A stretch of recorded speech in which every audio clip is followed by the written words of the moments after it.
સાચા મિત્રો આપણે કોને ગણવા? ઘણા મિત્રો એવા હોય છે કે જે ખાલી સ્વાર્થ માટે હોય છે. લાવ તો ભાઈ આ બાઇક છે, કે લાવ તો ભાઈ આ કાર છે. ઘણા મિત્રો એવા હોય છે. આ પછી ઘણા મિત્રો એવા હોય છે નિસ્વાર્થ ભાવે, જે આપણે પ્રેમની અગાઉ વાત કરી. તો સાચા મિત્રો આપણે કોને ગણવા? એટલે જ આપણા મહાપુરુષે કે મિત્ર એસા કીજીએ જો ઢાલ સરીખા હોય. મિત્ર એસા કીજીએ જો ઢાલ સરીખા હોય તો સુખ में रहे पीछे और दुख में आगे હોય. તો આપણે પ્રશ્ન થાય તો ઢાલ ને મિત્રને શું લેવા દેવા? તો કે જ્યારે યુદ્ધ ફાટી નીકળે ને એટલે ઢાલ આગળ આવી જાય. સમજાય છે?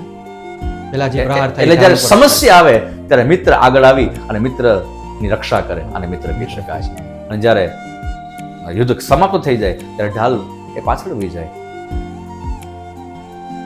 એટલે જ્યારે મિત્રના જીવનમાં જ્યારે સુખ એ આવે ત્યારે એ મિત્ર પાછળ રહે અને જ્યારે દુઃખ આવે ત્યારે મિત્ર આગળ રહે. ત્યારે આવા કોઈ મિત્ર મળે ને ત્યારે તમે તમારી જાતને સૌભાગ્યશાળી સમજજો અને આવા મિત્ર કરજો. આ મિત્રતાની નિશાની છે.